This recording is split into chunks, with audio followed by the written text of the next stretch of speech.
Hi, everybody. Welcome to this week's episode of Ask an Expert.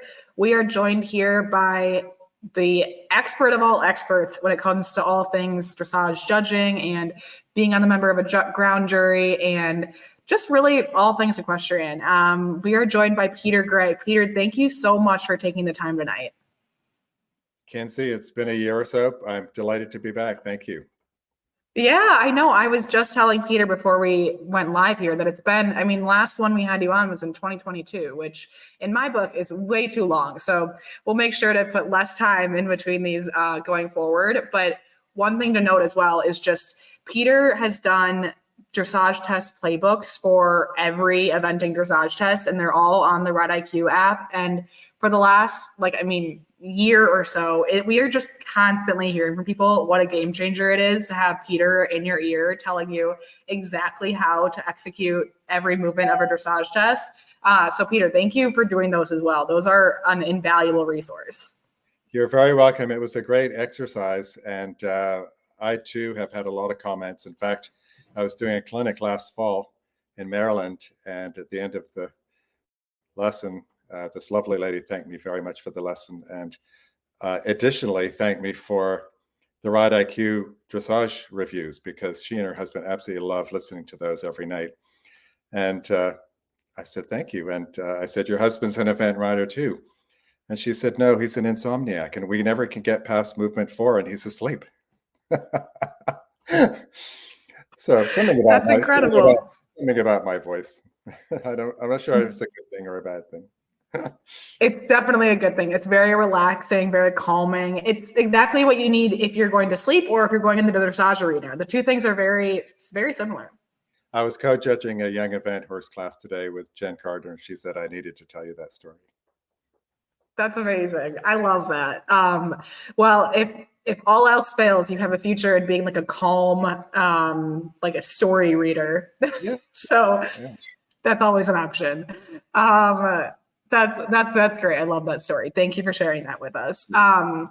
But thank you also for everybody who is here live and is joining us and listening in. As always, if you have any questions, put them in chat. I know a lot of people, there was a thread on our Facebook community where people were putting in questions today. So we have those questions queued up, but don't hesitate to put any questions in chat as they come up, which I'm sure they will. But yeah, everyone in chat is already very excited for you to be here, Peter. So without further ado, I would love to kind of jump in and just hear from you. How are you doing? Kind of what is your focus and schedule like lately? Well, I think I have a wonderful balance of riding my beautiful dressage horse. I train some horses for other people, so I'm still doing a little bit of jumping. I do clinics, which I absolutely love. I travel around the country to do those. And there's a lot of teaching right now in Ocala. So I'm very busy, and I just love educating people. I just love teaching. And of course, judging. It has become my second passion in the last 10 years. And it's a challenge to be a really great judge, which is what I'm always trying to do. Yeah, I can imagine. Judging is such you have to strike the perfect balance between objective and subjective, and it is quite a mastery. Are there things because you've been doing this for quite a while, are there things like every year that you're continuing trying to learn and adjust your judging practice, or kind of what is your overall thought process to that? Well, I'm very keen on continuing ed, and as an FEI judge, we have to do a mandatory continuing ed every 3 years where we get together with experts and we watch videos. And for example, cross country, the flag rules at corners, that type of thing. Was it 15? Was it 20? Was it 0? So we're always fine tuning our eye. In dressage, I have a couple of mentors, Linda Zhang, Marilyn Payne, who I frequently will text them and said, this happened in my dressage ring, and this is what I gave as a score. Was I on the right track? Because honestly, the weirdest things can happen. And I want to make sure that I'm doing the right thing for the rider. So I continually think about making the right choices when I'm judging. But of course, as you can imagine, if you have a test of 25 or 32 movements, things happen very quickly, and you have to be confident, and you have to be sure of what you're about to say, and concise with your comments, and definite with your score. So you can't hesitate and think about it, because there'll be two movements ahead of you. Luckily for me, I've got some colleagues that are not, I don't think, particularly confident. They just get nervous being on stage. And I think that judging is very difficult for them. I don't know why they would want to do it. Luckily, I'm pretty relaxed about it. I think I can attribute that to also being a rider I learned very, very good fundamentals as a trainer. And when you can feel confident with all of those things, being able to train, being able to ride, being able to show in front of the judge, and show some sign of good ringmanship, all of these things have, I think, a blend, and you come out with hopefully making a good choice with your scores. Absolutely. And one of our members is in chat, and they're asking, based off of what you just said, what is the weirdest thing that's ever happened in your ring?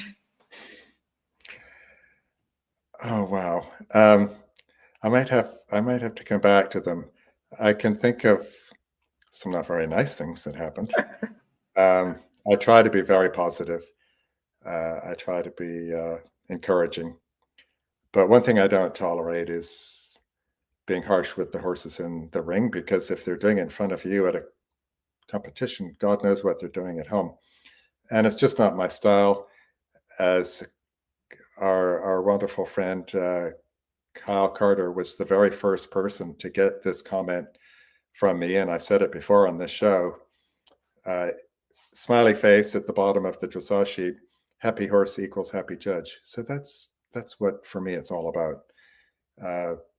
Showing relaxation, the freedom of the gaits, being able to execute the technical movements correctly. But this one person lost her temper in the ring. In fact, I think she got out of bed on the wrong side. She was grumpy from the time she went around the ring. And she was quite harsh with her reins on the horse's mouth and reining it back. And finally, I rang the bell. And I said, I have no idea if I'm allowed to do this, but I can either give you a yellow card and possibly a welfare charge, and you can be suspended for a year, or we'll maybe just forget this ever happened and carry on riding, but I will not tolerate that. That wasn't really a good sort of tone for this show. I'm sorry. I could have picked something more funny. No, that is, I mean, honestly, I respect it. I think we need more of you. People need to speak up. It's like, I live in New York City, all over the subway. It's like, see something, say something. And it's like, yeah, see something, say something, because somebody needs to advocate for the horses. I must say it was funny last year judging a young rider 2-star test, and this very pretty girl with, it wasn't dyed blonde hair, it was blonde. And she missed the second last movement. So she turned up the center line facing the wrong direction and gracefully saluted at A, and then turned around and gave me a little wave and walked out. But before she straightened up, I waved her over. I said, come on over. And I said, did that feel a bit funny? And she said, well, it did actually, but I'm not sure why. I said, well, you missed the second last movement, so you were facing the wrong direction. Oh, yeah. Oh my gosh. Okay, that is incredible. I love that. But actually, sadly, the other judge got on our radio and said, what just happened? So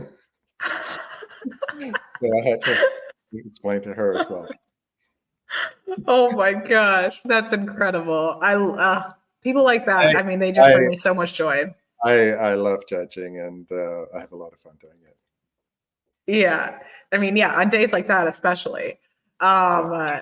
So one thing that would be great to understand, and I forgive me if this is a silly question, but I know that you're both a dressage judge and you can be a member of the ground jury. And are those two things always intertwined? Like, if you're a dressage judge, are you always a member of the ground jury? And when are the two things, if not, when are you both? And kind of how does that work?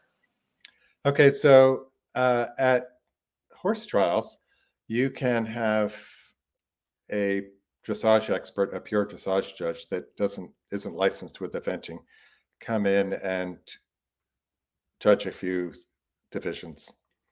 And it's kind of nice to get some pure dressage eyes, and very often for organizers that live in remote areas, they have to fly the licensed eventing officials in, but perhaps there's a couple of dressage people in the neighborhood that she could hire for some of the judging as well. But at the FEI level, the ground jury, the 3-member ground jury, sometimes 2 members if it's 2-star, all 3 judge everything. So all 3 members of the ground jury do the dressage. The president of the ground jury sits at the letter C and is in charge of the bell and the entrance, and if a rider goes off course. And all 3 of us are on cross country in different areas. 1 or 2 might be in control, one might be out on the field just observing if it's necessary to go and look at a horse that's been pulled up because it was reportedly bleeding. That grand jury member can go look at that. And then again, we preside at the horse inspection at a long format, and we all judge the show jumping. So yeah, grand jury does everything. That feels like a huge expansion of the skills. Like, it's like you're not only are you judging the dressage, which is a huge role in and of itself, but as a member of the ground jury, that's like, it's a huge role. Is it a lot to be qualified to do all of those things? Like, it just seems like that is a lot to take on. Well, I'd have to say that event riders are in the sport not because of the dressage, so that when they retire from competing and want to maybe be a licensed official to stay in the sport, which is what I've done, which I love, dressage hasn't been their favorite thing to do all those years, and it's difficult, it's challenging for them to get licensed.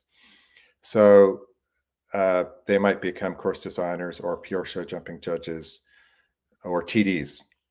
But the number of people that want to be ground jury members, and I think it's because of the dressage component, there are not as many as you would think, because it does take an awful lot of training to do that, and continuing ed. Yeah, I can imagine. I mean, it makes sense that it takes a lot of training, because it is quite the expertise that's required in order to execute on all of that.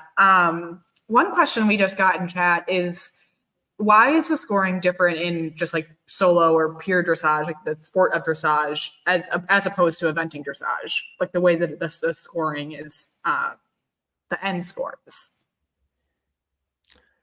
Was the question, why is there a difference with the judges, or why the score is much higher in pure dressage? Why the latter? Yeah. Well, first of all, we mustn't get distracted by when we see freestyle scores being posted, because those tend to be, I'm guessing, 8 to 10% higher than regular scores, because there's other components of coming up with that score.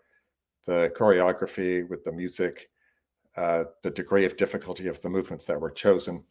So the top horses are earning in the high 80%, and you wouldn't necessarily see that in the Grand Prix Special or the Grand Prix.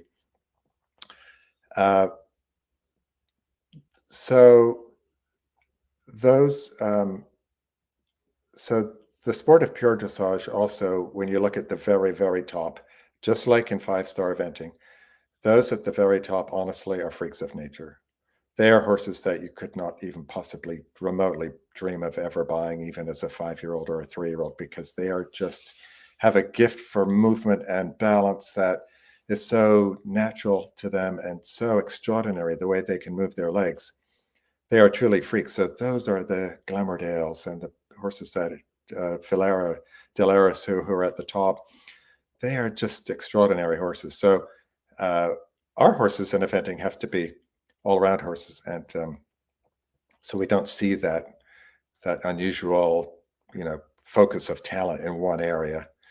But honestly, our top 5-star horses are very unusual as well. When you see them going around Land Rover or Maryland, it's quite remarkable what those animals can do and will do. It's true. And is it true that, and I mean, this, bear with me here. They just asked us like a follow-up question, and it was, why are the scores in dressage closer to 100 and the scores in eventing closer to 0? It's just because they're the inverse, right? Like a 26 in dressage is just like a 74 in Exactly. Other way around. 26 in eventing is like a 74 in dressage, correct?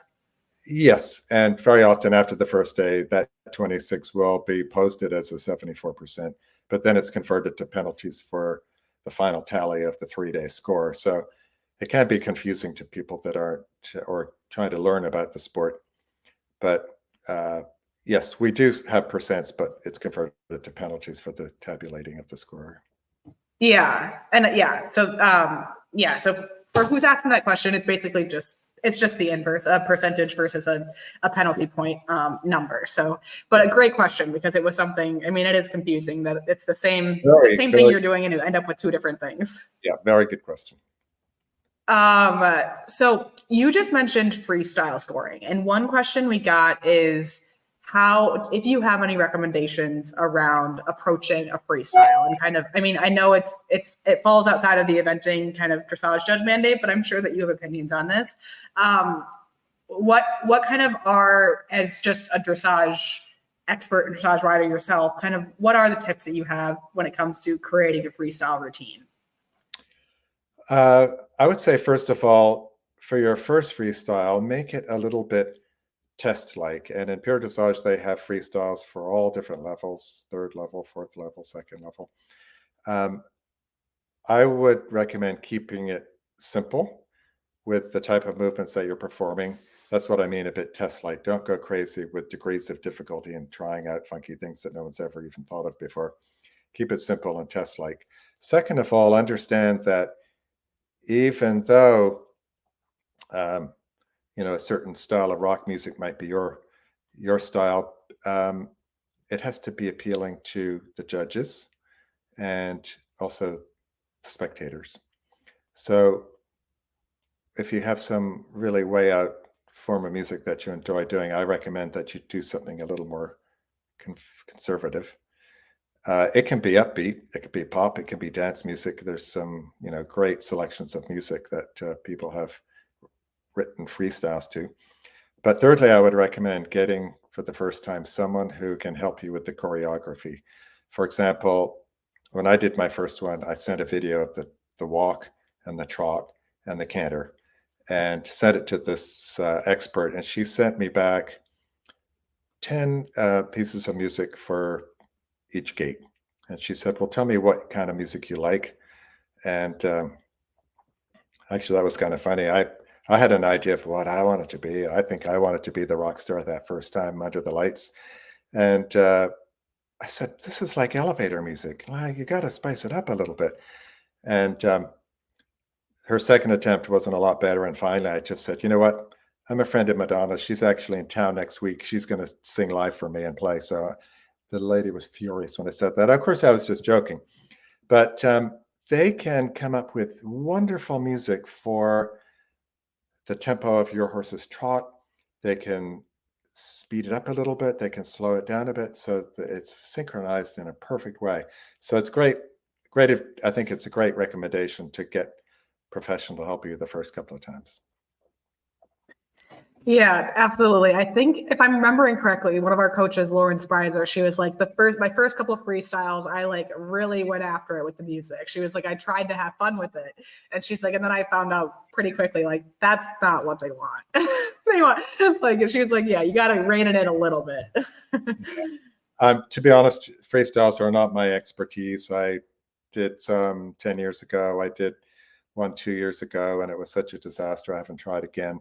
I started, of course, by tracking left instead of right. And then even though it was symmetrical and the judge didn't know I'd gone off course, I had to rack my brains trying to think of where I should be and how I was going to, get on that left lead canter from the right rein trot. And it just was a bit of a mess. Miraculously, I halted at the end and saluted and the music stopped. So I'm not quite sure how that happened, but it's not my expertise.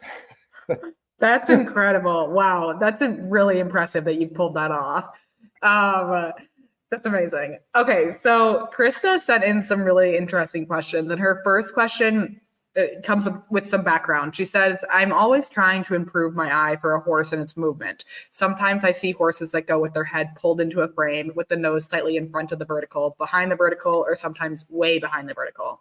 I get confused when I see some horses rewarded with good scores when they look like they have been pulled into an unnatural frame. As a dressage judge, what suggestions do you have to improve your eye for a horse and its movement in a dressage test? I think this is something that we can all relate to. It's like you see a dressage test and you're like, wow, that's amazing. And it doesn't get a very good score. Or the alternative, you see a dressage test and you're like, I don't know about that one. And then it gets a great score. Kind of, do you have any insights on that?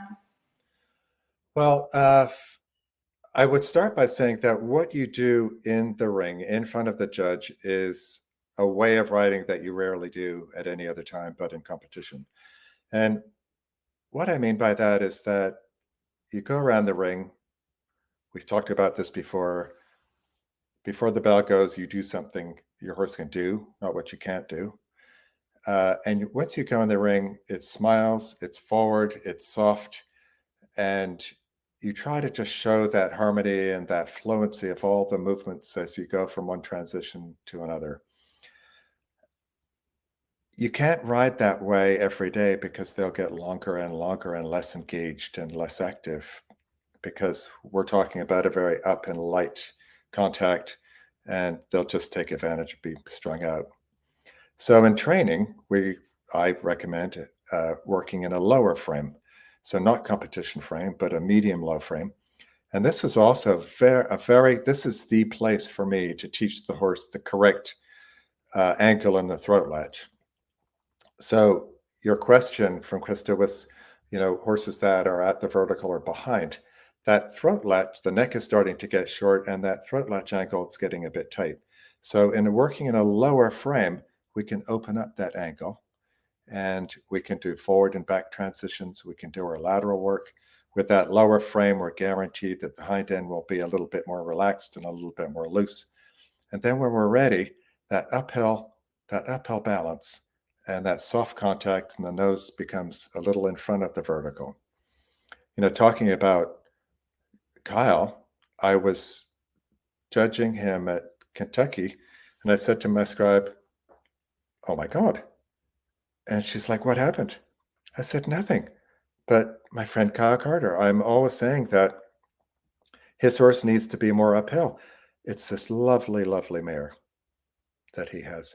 I said, but look how short the front legs are in comparison to the back legs. The conformation gives it a look that it is a bit downhill, but in fact, it's the conformation thing. So it's quite interesting, all the things that we have to overcome.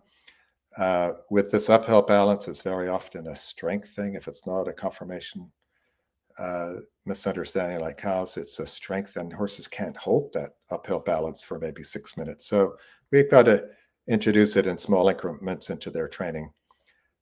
But yes, it's a way that we ride in front of the judge. We still have to balance the horse and be technically correct with all of the movements. But oh my gosh, there's so much micromanaging. Micromanaging means restriction of not only the frame, but the locomotion of the way of the horse, the natural freedom of the horse's gait. So yeah, way too much micromanaging. Yeah, that's a good, the micromanaging in the arena. Yeah. So those people need to be told there might be some benefit depending on the horse's problem from working in a particular way. But when you go in the ring, it's only one way.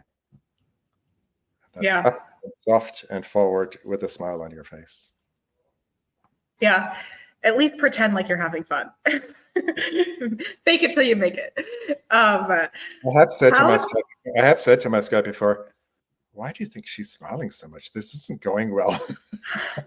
But yeah, the smile sometimes can give an image that it's worse than looking like you're just dreading every moment. Yeah.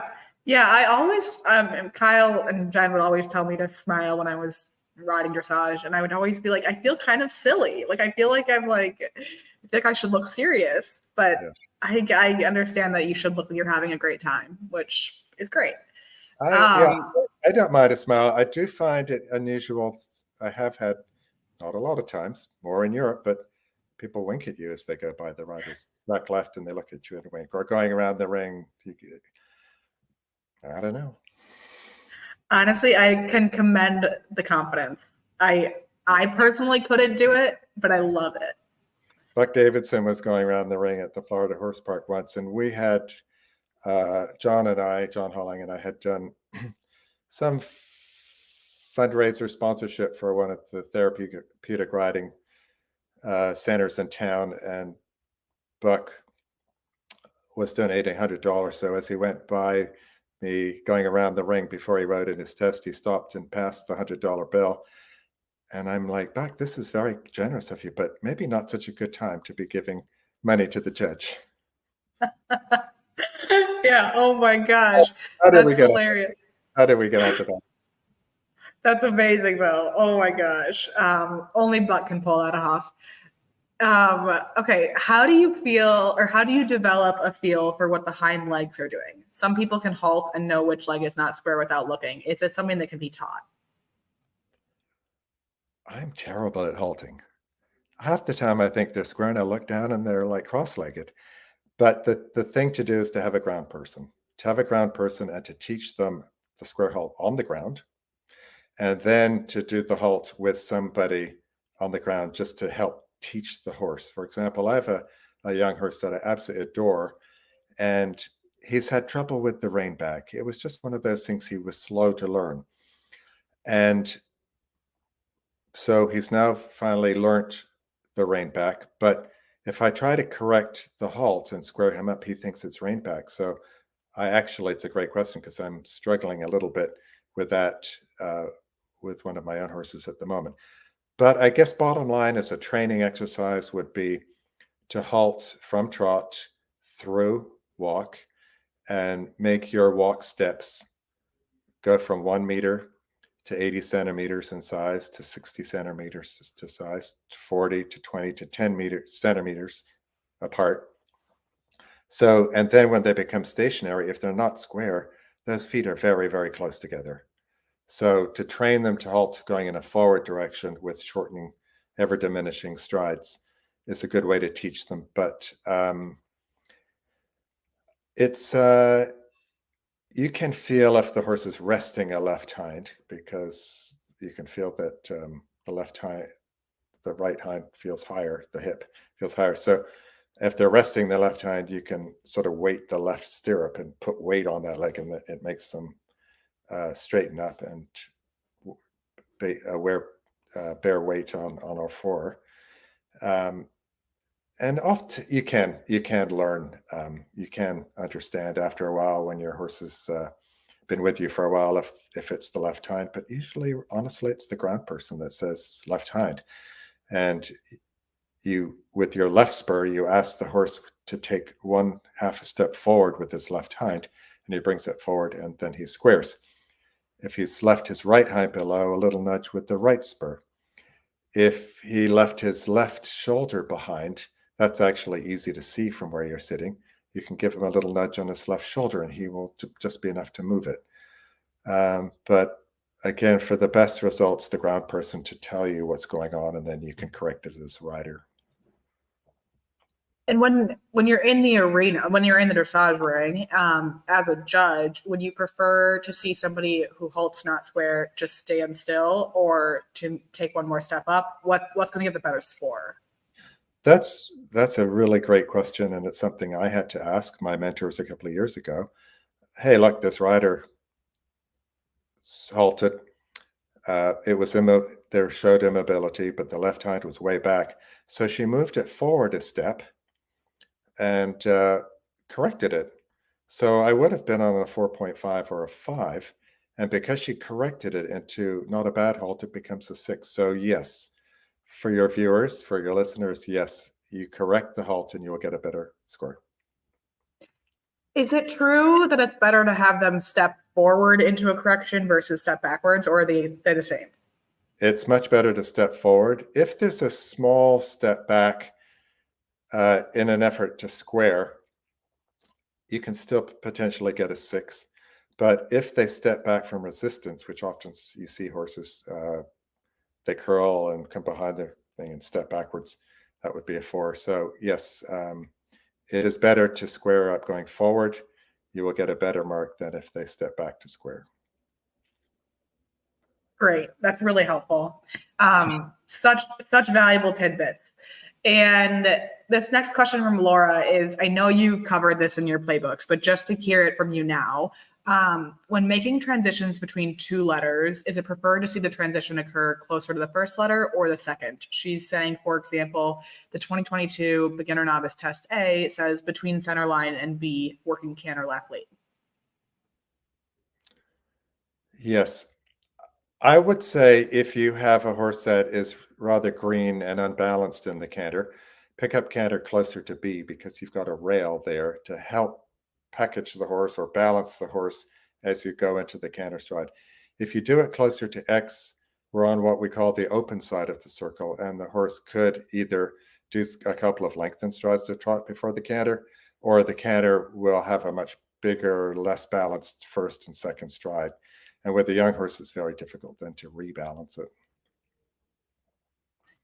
Got it. So yeah, this is something that, like, I think throughout the playbooks, you have different opinions. It's basically like each time that they do that, where it says like between two letters, you have to think about like strategy of it. Like, is it going to do me a favor to do that transition earlier so I have more time before the corner, or is it going to do me a favor to do it in the corner when it's between the two letters, or what have you? But I think that was a really cool takeaway from the playbooks. Yes, thank you. And if, just say, for example, you're picking up left lead canter at the letter K, you pick up the left lead canter as the horse's shoulder is passing the letter K.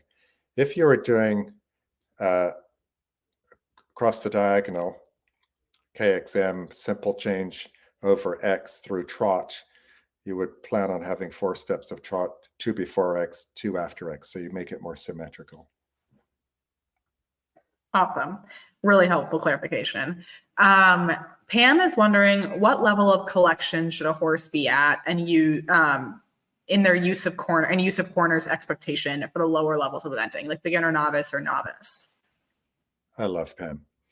That is such a great question, and it's something that I'm harping on all the time.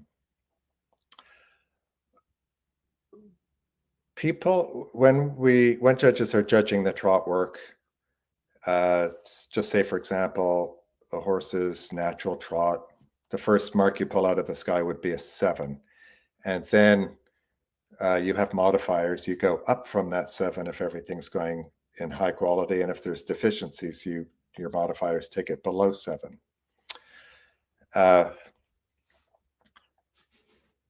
If you have a nice forward 7 trot and you slow down to a 6 to go deep in the corner at preliminary and below, 6 is going to be the score.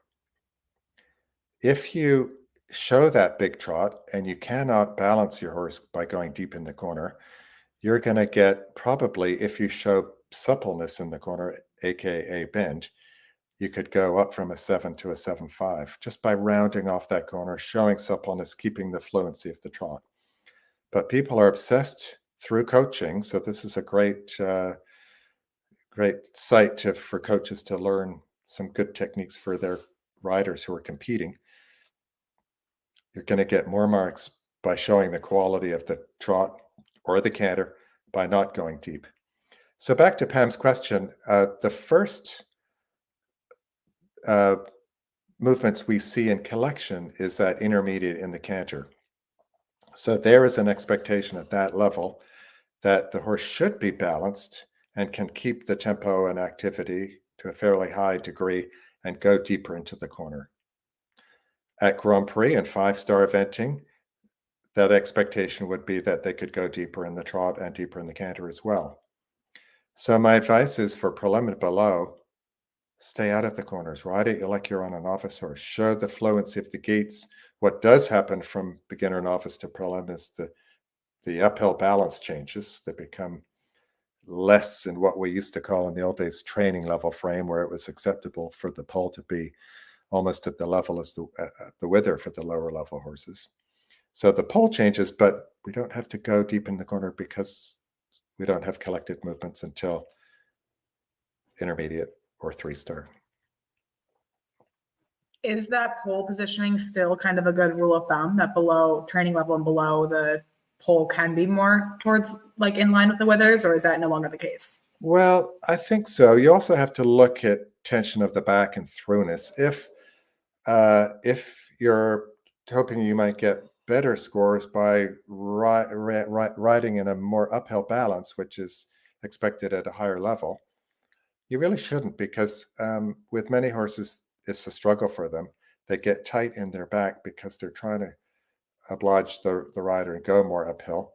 And as a result, the quality of the trot is going to be diminished. So it's better for elasticity, for engagement of the hindquarter, for relaxation of the back, swing, looseness, to have them in a slightly lower pole, which is permitted at the low levels.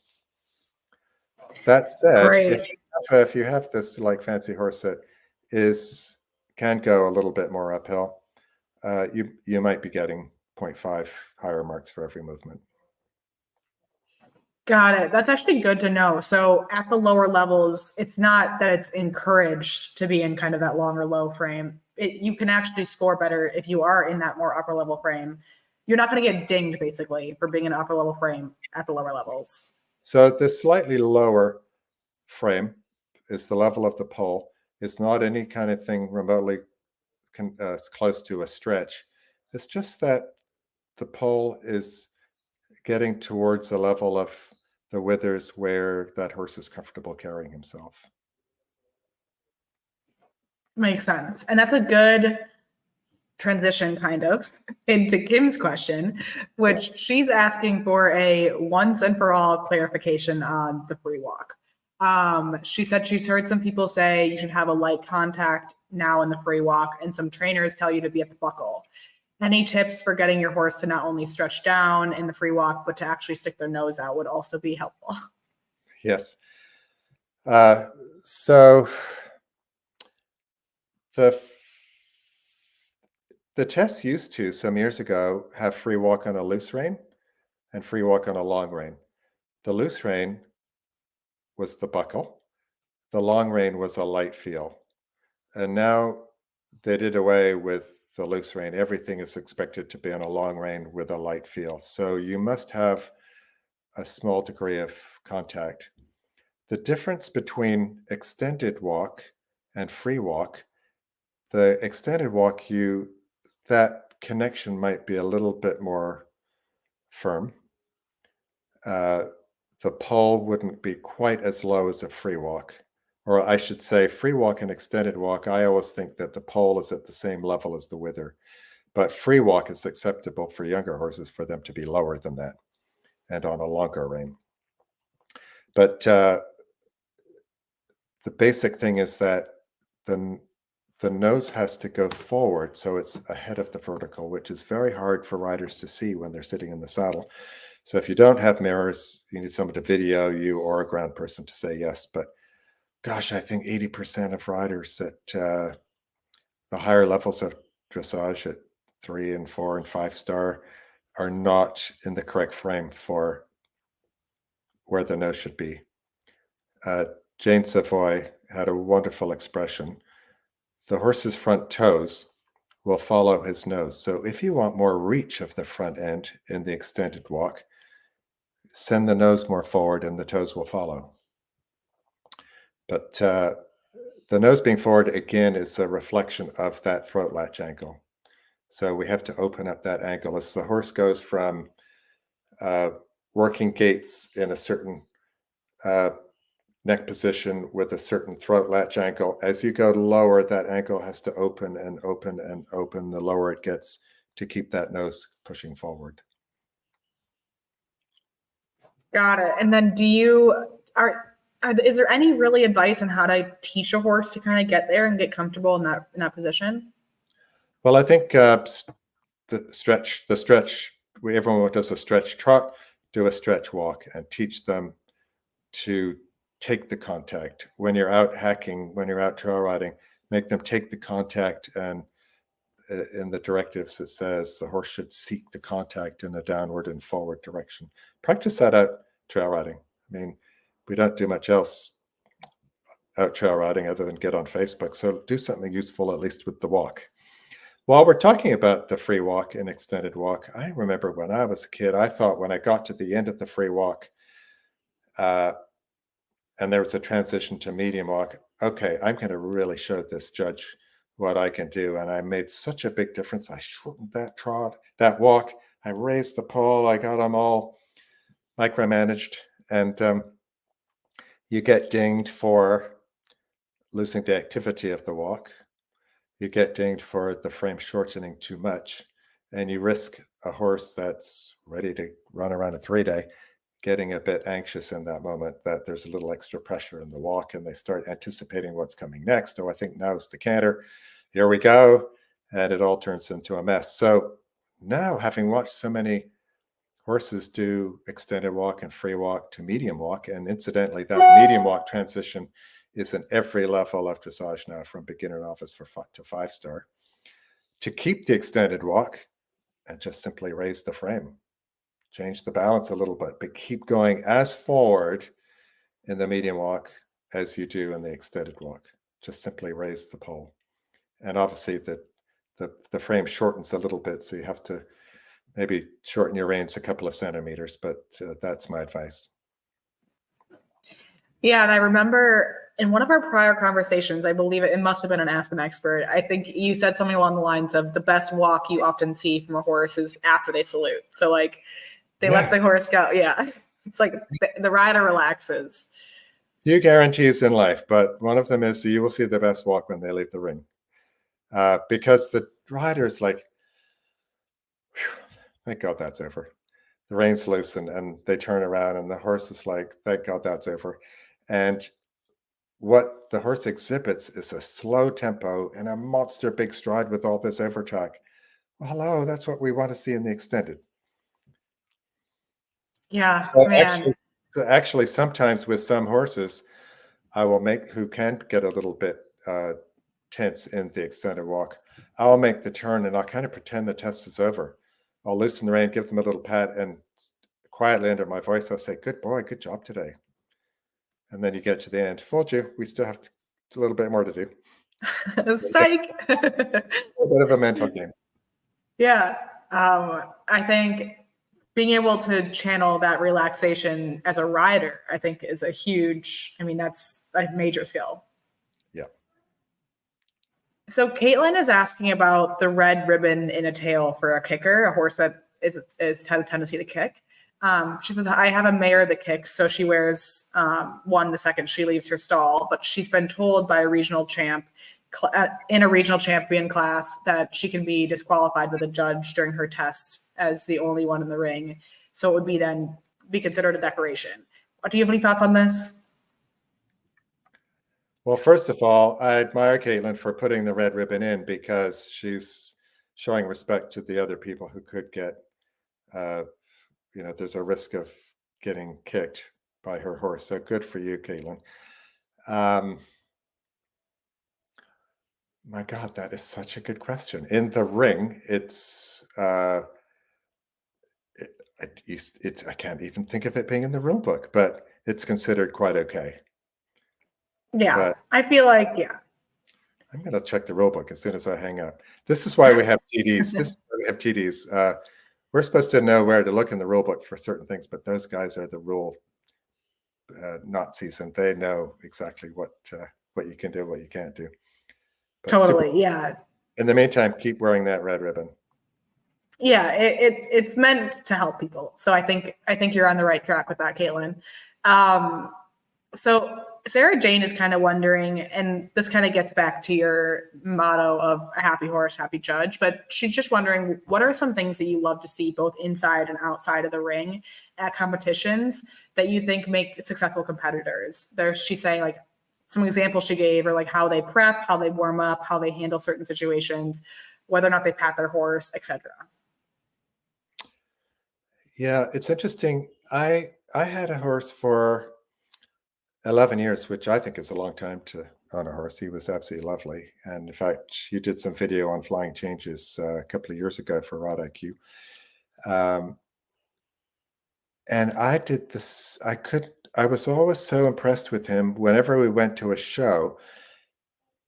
Every time he put the same performance. He was a very good dressage horse. He would always be around 70%. And that's with not such a great quality walk, but he excelled and always did a good job and was very consistent with his scores. And one day I realized that every time we go to a show, I have the same warm-up routine that I do at home. I start with some suppling circles in the walk, some leg yielding in the walk, and then I go to trot, work in a low frame, do some figure of eights and trot, and then I get on a big circle, do bigger trot, slower trot, bigger trot, slower trot, trying to keep him relaxed and keep the tempo the same, and blah, blah, blah, Trakehner. And it's the same order, the same format every time. And then depending on the day, I can push him and maybe do flying changes every 2 strides or whatever, whatever, whatever.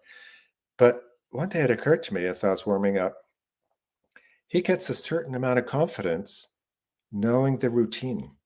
So in a moment where he might be a little apprehensive about the surroundings, and for an event horse, the rings might be close to cross country and that's making him a little bit tense, that routine can really help, one, get them more confident and more relaxed that everything's going to be okay, but also get the lines of communication going with the rider. So going back to the question, people who have a thoughtful warm-up routine with lots of transitions, lots of changes of direction, I admire that. I think what happens with a lot of event horses that are very fit, they go around the ring and they've got to do 22 movements within 4 minutes and 30 seconds. So the intensity is quite high with the stop and go, the lengthening, the shortening, the trot, the canter. When you think about it, if you don't practice that in your warm-up and at home, your horse is not mentally used to that. So what do most people do in the warm-up when you watch the warm-up? They go round and round and round and round and round and round and don't go bigger or slower. They don't do transitions and the horse gets more and more agitated and finally they're in a white lather and then they go in the ring. So I do appreciate someone who shows that they are taking some of the tools from their at-home training and highlighting some of the things that they know through practice really work for that horse and incorporating those into their warm-up. When you go into the field of play area, going around the ring, I said this on one of the dressage test reviews, and at the beginning of tonight's session, I said, do something that you can do, not something you can't do. And as obvious as that sounds, if your horse has a really 4-beat canter going to the right, don't do that going around the ring. Or if the walk is very lateral, not a good idea, but you'd be amazed. I've seen some girl waiting for the bell to go and she's just circling in walk. And it's probably the most lateral walk I've ever seen in my life. So I was ready for that 4 as soon as the walk movement came up. So do a highlight, an extended trot, canter, maybe a shoulder in, or even just a simple leg yield. If that loosens up and gets some trotting in a fluid way, be thoughtful what you're doing when you go around the ring as your first impression to the judge. Are you generally watching that, or what percentage of the time do you think you're like kind of finishing up the prior tests and then you look up right before they go in the ring, or are you generally trying to watch what they're doing outside of the arena? Very, very occasionally, the scribe has said to me as I'm writing the collectives or the final scores, the next horse just cantered down the center line, Peter. And I look up and she's in the ring. That very rarely happens because normally there's enough time that I can finish my notes and look up and, you heard of the 30-second rule. Well, it applies to judging. However, I am open-minded, so I'm willing to change from that, what I thought was going to happen in that 30 seconds. You shouldn't prejudge them. You shouldn't judge them when they're going around. But you know what? You can't help but just look up and having a little sneak preview. So yeah, judge shouldn't formulate their ideas on what they see going around the ring because that's not getting judged.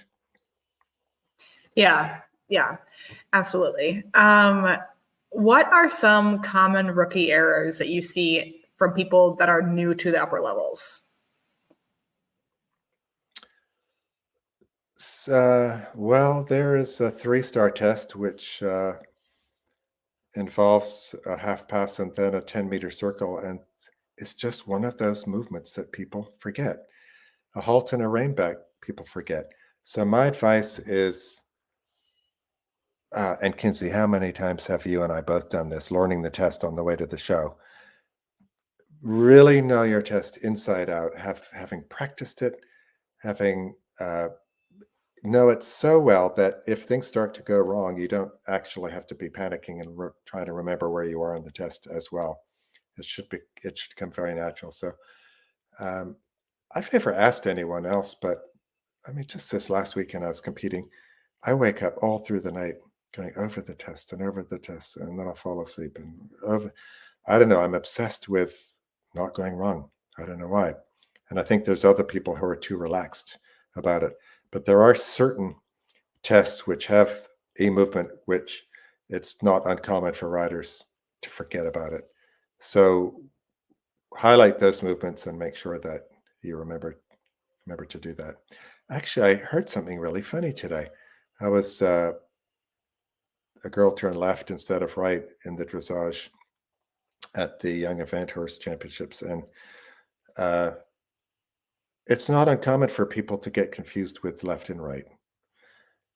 And Jen said there were now bonnets with a L and a R on each ear. And I thought, what a fantastic idea.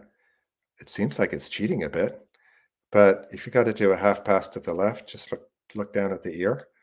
If it's track right, check out that ear. Isn't that funny? That's amazing. That's basically just like writing the answers to the test on your hand before you go into an exam. Oh, I do that all the time. That's incredible. I love that. And I think, I mean, it is the forgetting movements in the dressage testing. I feel like it's just such a human thing. Like you're stressed and it's easy to do it. One thing we've heard, I can't even tell you how many times we've heard this, Peter, is people will be like, I get to the show and realize that I memorized the wrong test. Like I memorized A, the test is B. And they're like, so I put Peter in my ears, and as I'm walking out to the arena, he's telling me the dressage test. Like the only reason that I didn't go off course is because I had Peter's playbook to listen before I went in the arena. And I'm like, wow, like that's amazing. But I love that. Didn't Leslie and John, I don't know what you call them, but they're not the dressage judge reviews, but it's a playbook how to ride, and it's actually they're talking in the right timing to be doing each of the movements, which is fascinating for people to put on their headsets as they're doing the test. What a great tool. But I wonder if anyone's ever done that in the ring. I know. I mean, I feel like it would be obvious if someone was wearing headphones, but if they were small enough, you probably could get away with it. We are not endorsing that here at People, though. You did not hear that from us. No, we are not. Yeah. Yeah, the dressage test ride-alongs are great. I do hear from a lot of our coaches when they do them, though, they'll do them and then like send me messages like, that was really hard. I don't want to do more of those. Like it is hard for them to talk through it while they're doing it. And like, it's a lot happening at once. Yeah. So Peter, we have about 5 minutes here, and I would love to just get a bit more information from you about your experience being on the ground jury at some of these major events. Since we last spoke, since we last had you on for Ask an Expert, it was prior to you being on the ground jury at Petroni. Can you tell us a little bit about that experience? Like, what was that like? And are those experiences at those big events being on the ground jury, like, are those career highlights, or kind of how do you feel about those opportunities?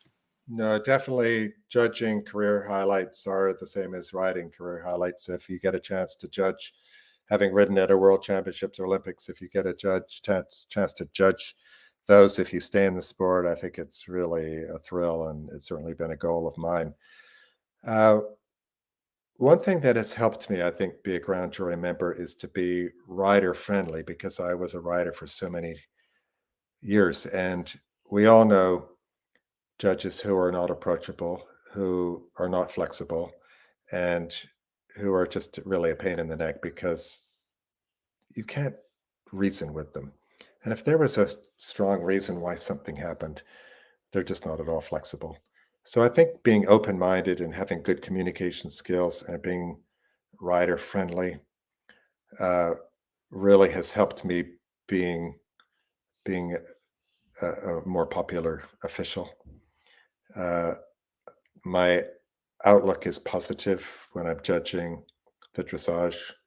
The fact that I'm riding FEI level dressage gains some respect from the riders. That they've told me that. But one thing that we don't experience in North America is Nations Cups and dealing with chef de keeps. And it was quite a shock the year of judging at Pretoni for the World Championships. I went to Aachen for the Nations Cup in Germany, and I never realized how cutthroat competition is. The riders will protest each other. It's not the friendly little let's go eventing, let's go around Fair Hill this weekend. It's about winning at that level. It's about winning. It's about having a chef de keep will fight for getting that 2 seconds taken off your cross-country time. The -2 entering the ring, we want to see a video replay. We don't think it was late going into the ring. The fact that someone else did something, we're objecting that she wasn't sanctioned for doing that. It was really an eye-opener for me. And I would say that was one of the biggest things that I had never experienced. Fortunately, at the World Championships, everything went very, very smoothly. There were no dramas. We made good choices in the inspections. We made good choices using video replay on flying changes in the dressage, on flag rules on the cross country. And everything was determined in a way that I think the riders were satisfied, and the whole competition was not marred by any protests or drama. But the intensity, I think, was something new for me, being an upper level official. That's so interesting. I can picture it, and that being a totally new experience must have been just eye-opening. Is there ever, when you're in those moments and there are things being debated or people are asking you guys to double check things, is it common for the 3 ground jury members to be in agreement, or is there also argument amongst the 3 to like reach a resolution? Well, I wouldn't say that ground juries disagree, but sometimes you'd like to call in the TD and say, can we have another eye on this video at this corner? We don't think it was 15. We think it was a clear round, and the defense judge gave it a 15. It could go either way. So I think the bottom line is you have to, at the end of the day, come up with the correct result. Having said that, I find it a mystery, and I've written the FEI about this, that at 5-star, we are allowed to have a video replay of the flying changes, and only the flying changes, if there's a disagreement from the judges. Or if there's a question mark from the judges, was that late? Was it together? Was it clean? And at the 4-star level, you're not allowed to have a video replay. So if one judge is on a 7 and one's on a 4, the rider may come to you with a video and say, look, do you see this was clean? The 7 is the correct score. It wasn't late, so the 4 is incorrect. We must be the only sport in the world that we can adjudicate something like that and decide, yes, that judge made a mistake, and yet we don't change it.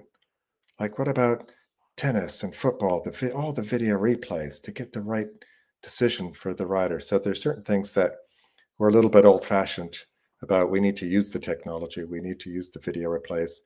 And I've written the FEI and said, not only can we do this at 5-star, we should do this at 4-star as well for video replays, or any other things that there was a serious difference in opinion of what actually happened in the ring. Yeah, have they given you a reason to not use it, or is it just because there's not the resources to roll that out? I just got the normal response, to be honest. The auto reply. The millennial response, they call it. Yeah. Nothing. It's a valiant effort because I do agree. Like we have the technology, we should be making use of it because I mean, some of these events, they're at the end score, the difference between first place and second place could be half a point or even less. Like it comes And down to it. this is my argument. The competition is so close now. I mean, Boyd at Maryland the year before last won by 0.05. That's a late change. That's like a rain back. It's just so close. It's a second that maybe a hold time that they were 2 seconds off. It's and you can actually go to video replay and work out hold times by just hearing the commentator and seeing what I mean. You can figure it out, and these Schefter keeps are good enough they do. So yes, we have to be open-minded and make the right choice for the riders. Yeah. Hopefully we're moving in the right direction. It's a I great. have faith that we are. We are. It's a great. And we have great officials. Honestly, we have very good officials. And they have now just come up with a new level of official. It's called level 4. And I believe there's only about a dozen. Luckily, I'm one of them in the world. And we are going to Lausanne, Switzerland, the first week in February to receive our promotions and to have 2 days of a symposium with presentations and things. So I love all the continuing ed, but yeah, there's not a lot of judges, but honestly, that's a really fine group of people that do a great job. That's really cool, Peter. Congratulations. I mean, it seems like you are one of a very small group, and it doesn't surprise me at all, but it is an amazing accomplishment. So congratulations. Thank you. Yeah, Bobby Stevenson is the US level 4 person, so we're the only 2 in North America. So. Wow, that's incredible. Excited to kind of see where you take this. I'm sure it'll be all over the world. Wonderful. Well, Peter, as always, this was so immensely educational and informative, and we appreciate you taking the time. And everybody who came and joined live, thank you so much for being so engaged in the chat and providing your great questions. And just looking forward to doing more of these. So thank you, Peter. Have a wonderful evening, and everyone else, we'll see you next week. Kenzie, you're a great presenter and host. Thank you for having me. It's always a pleasure.